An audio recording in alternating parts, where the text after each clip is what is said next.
Setiap hubungan pasti pernah mengalami pasang surut dan pertengkaran.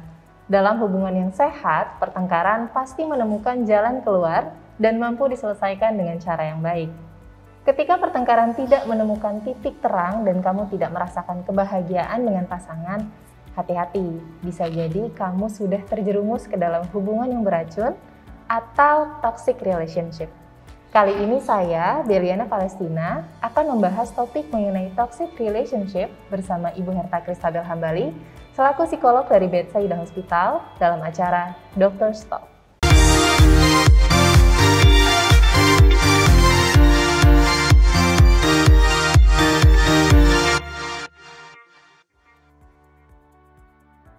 Oke, selamat siang Ibu Herta. Apa kabarnya hari ini, Bu? Selamat siang Bella, baik kabarnya. Kamu apa kabar? Sehat juga. Kita baru ketemu lagi nih, udah lama banget kayaknya kita nggak ketemu.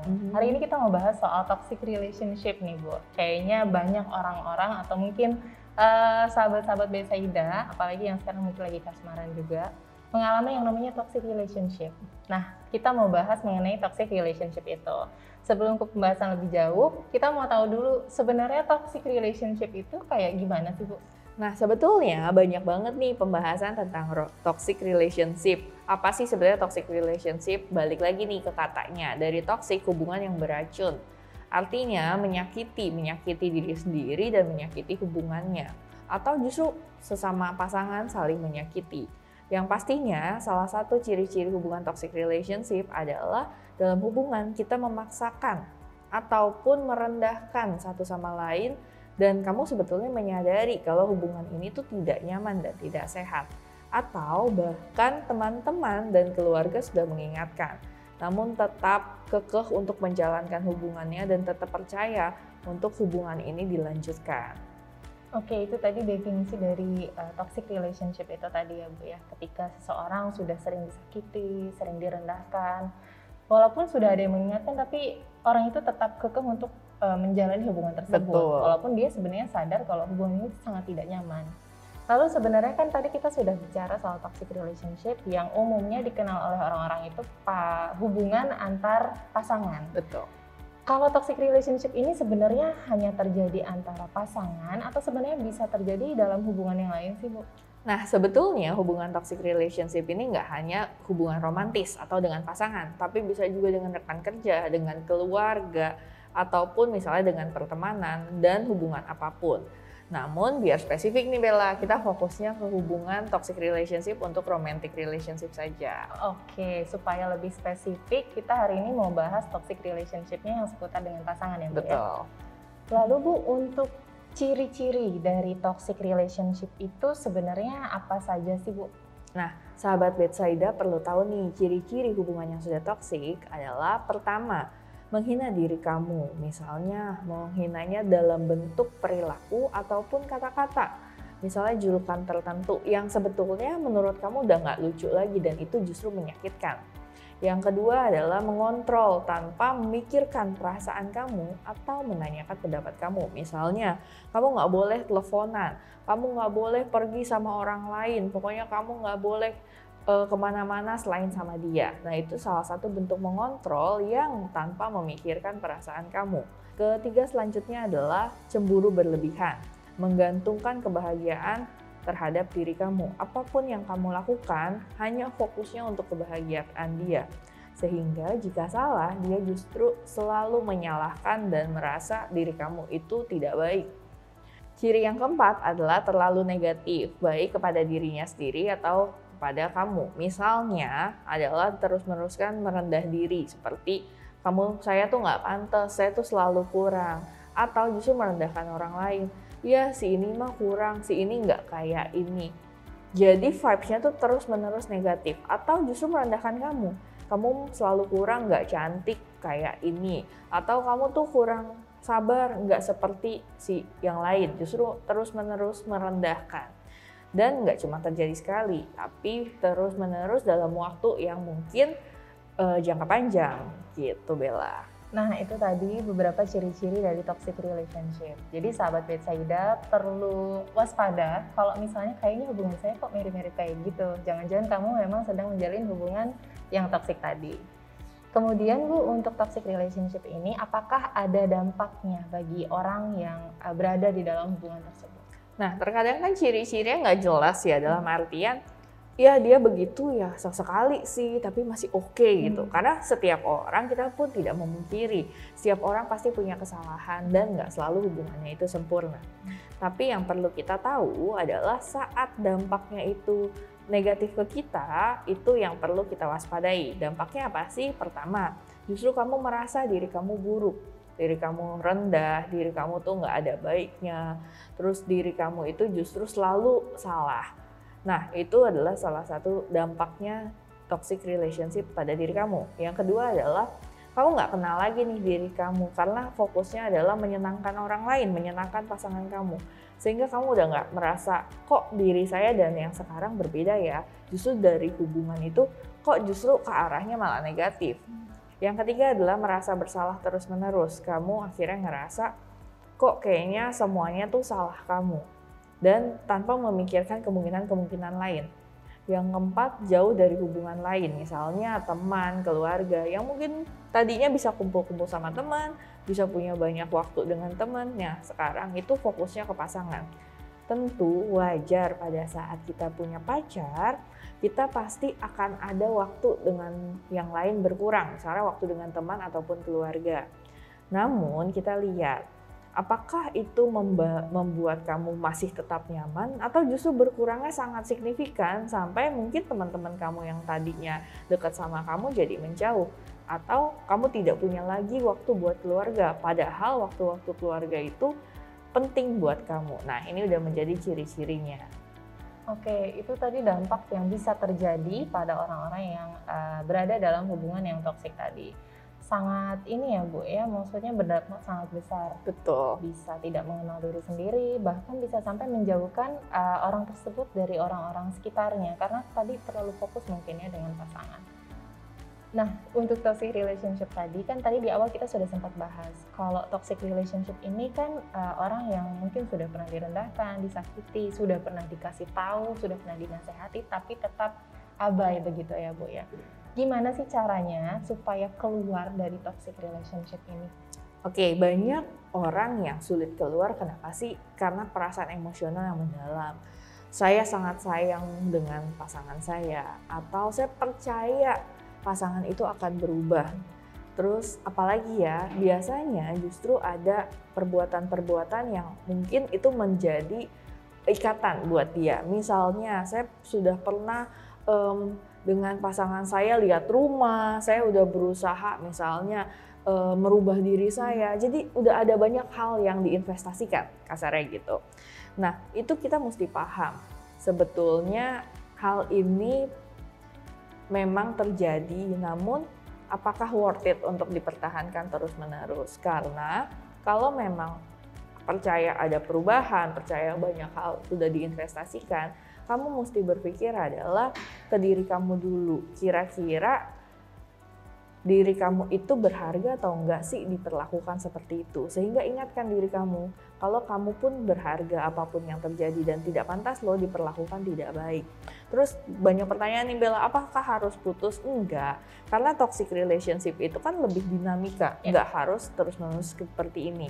Tapi realistis juga dalam artian hubungan itu harus ada usaha dari berdua.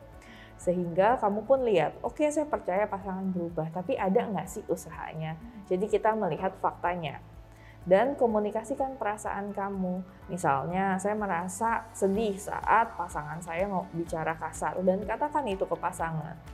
Dan fokusnya adalah bukan saling menyalahkan, fokusnya adalah ke perasaan kamu. Dan kita tahu harapan saya, harapan kamu, dan harapan pasangan itu seperti apa.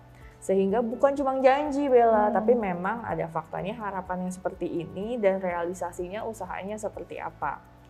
Kalau memang kamu merasa membutuhkan, minta bantuan teman dan keluarga ataupun profesional seperti psikolog untuk membantu kamu dalam hubungan ini. Jadi ada penengah gitu, ada penengah yang mendengar kamu secara objektif dan membantu sebetulnya hubungan saya toksik atau enggak sih, atau justru beneran saya yang salah. Karena balik lagi nih, biasanya akhirnya dimainkan persepsinya sehingga merasa terus-menerus kayaknya emang saya pantas diperlakukan seperti itu.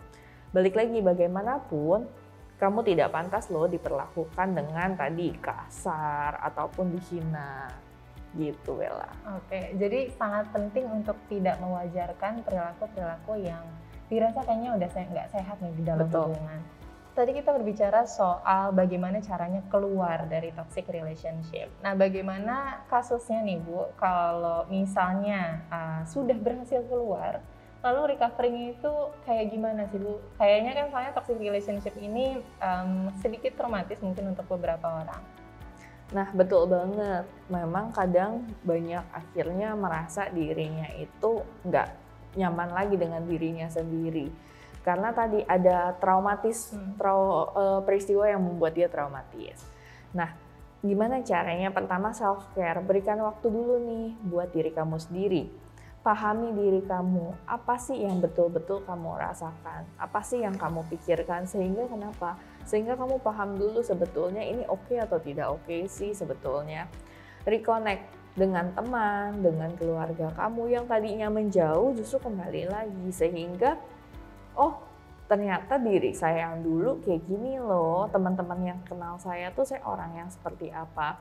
Tapi kalau memang sudah terus-menerus, misalnya sudah berbulan-bulan atau dalam 2 minggu pertama tidak membantu semua yang sudah dilakukan tadi, penting untuk melakukan terapi. Untuk membantu kamu, terapi untuk apa sih sebetulnya? Untuk meningkatkan rasa keberhargaan dalam diri kamu. Atau menghindari ketakutan-ketakutan berlebihan. Contohnya, saya pernah di toxic relationship misalnya, terus pada saat keluar akhirnya saya merasa saya sulit lagi percaya dengan lawan jenis. Saya sulit lagi percaya dengan pasangan, atau justru saya menutup diri, saya tidak mau lagi dengan pasangan. Nah, jangan sampai satu kejadian traumatis itu justru membuat kamu tidak bisa kembali menjadi diri kamu yang lebih baik ataupun lebih sehat gitu, Bella. Oke, jadi jangan takut juga atau jangan stereotyping semua orang bahwa nanti kalau misalkan menjalin hubungan kayaknya sama deh sama kayak yang terakhir gitu. Tidak seperti itu juga ya Bu ya? Betul. Nah, kita ke topik yang terakhir nih Bu. Tadi kan kita sudah bahas toxic relationship, kemudian ciri-cirinya, cara keluar sampai cara recovery-nya itu bagaimana. Lalu sebenarnya hubungan yang sehat itu hubungan yang seperti apa sih Bu? Apakah tidak saling bertengkar atau tidak saling merendahkan, atau lebih spesifiknya tuh yang sehat tuh hubungan yang seperti apa? Oke, menarik nih pertanyaannya tadi Bella. Jangan-jangan hubungan yang sehat itu jangan sampai bertengkar. Tidak, jawabannya. Justru bertengkar itu baik. Artinya apa sih maksudnya bertengkar itu baik? Bertengkar itu membantu kita memahami adanya perbedaan dengan pasangan. Sehingga saat bertengkar, kita membantu kita sebetulnya lebih memahami diri sendiri dan memahami pasangan. Sehingga bisa kompromi terhadap hubungannya. Apa sih yang pasangan suka dan kita juga nyaman. Itu salah satu ciri-ciri hubungan yang sehat. Terus apa? Saling mendukung kegiatan-kegiatan yang positif. Misalnya cita-cita, karir. Tentu banyak hal yang berbeda pandangannya. Misalnya karir-karir tertentu pasangannya nggak setuju. Karena misalnya kok kayaknya pulang malam terus, nggak aman dan lain-lain. Kita kan nggak fokus ke sana, tapi fokus adalah apa ya kira-kira untuk mengatasi situasi tersebut ataupun kira-kira supaya lebih aman nih Bella. Contohnya ada pekerjaan kayak di rumah sakit, ada mungkin mengerjakan shift malam dan pasangannya khawatir, bukan artinya nggak mendukung karir, tapi bagaimana ya supaya pada saat pulang malam kamu juga misalnya tetap aman. Nah, itu kan bisa menjadi alternatif dan diskusi yang menarik justru. Diskusi yang menarik, jadi kita kenal pasangan sampai sejauh mana ya bisa menyelesaikan masalah bersama-sama. Dan menunjukkan saling mau menghargai, mau mendengar, mau memahami setiap pendapat. Sehingga nggak satu arah, tapi betul-betul dua arah. Yang ketiga adalah menunjukkan kasih sayang yang positif. Contohnya, bukan artinya harus menghina loh untuk mengkritik. Kamu bisa loh dengan kata-kata yang lebih sopan. Bukan harus misalnya memukul loh untuk menunjukkan kasih sayang karena saya sayang kamu. No. Justru kamu menjadikan itu tanda-tanda ciri-ciri toxic relationship. Tapi saat kamu menunjukkan kasih sayang dengan tadi perhatian, terus juga misalnya sentuhan fisik yang memang appropriate dalam artian memang konsen untuk itu Nah, itu kan sudah ciri-ciri dia menghargai loh batasan-batasan hubungan fisik dengan kamu. Dan bersedia, nggak cuma memberikan tapi juga menerima masukan, menerima hal-hal yang mungkin berbeda. Itu. Oke, itu tadi pentingnya untuk saling support di dalam hubungan ya. Betul. Tidak saling mengekang begitu ya Bu ya, tapi saling percaya. Dan kalau misalnya ada sesuatu yang kiranya tidak sependapat, baiknya jangan dikontrol tapi lebih ke diskusi ya. Betul, jadi diskusi udah tahu deh masing-masing maunya seperti apa. Itu dia. Nah, sahabat Betsaida, itu tadi pembahasan kita mengenai toxic relationship. Sangat seru ya Bu ya, karena mungkin temanya juga banyak dibicarakan orang di luar. Nah, sebelum kita tutup, seperti biasa Ibu, apakah ada kesimpulan atau yang ingin Ibu sampaikan untuk sahabat Betsaida yang siang hari ini mungkin sedang menonton tayangan kita? Buat sahabat Betsaida, saya mau mengingatkan, hubungan itu selalu dinamika, ada naik dan ada turun. Namun kamu penting untuk selalu bisa bekerja sama untuk mempertahankan komitmen dalam hubungannya. Sehingga fokusnya adalah bukan saya ataupun kamu yang nyaman, tapi bagaimana kalian berdua nyaman dalam hubungannya. Demikian tadi ngobrol seru kita bareng Ibu Herta Krisabel Hambali, selaku psikolog dari Betsaida Hospital mengenai toxic relationship. Bagi sahabat Betsaida yang memiliki saran, pertanyaan, dan masukan, bisa tuliskan di kolom komentar ya. Jangan lupa untuk like dan subscribe YouTube channel Betsaida Hospital. Salam sehat, Betsaida bersamamu.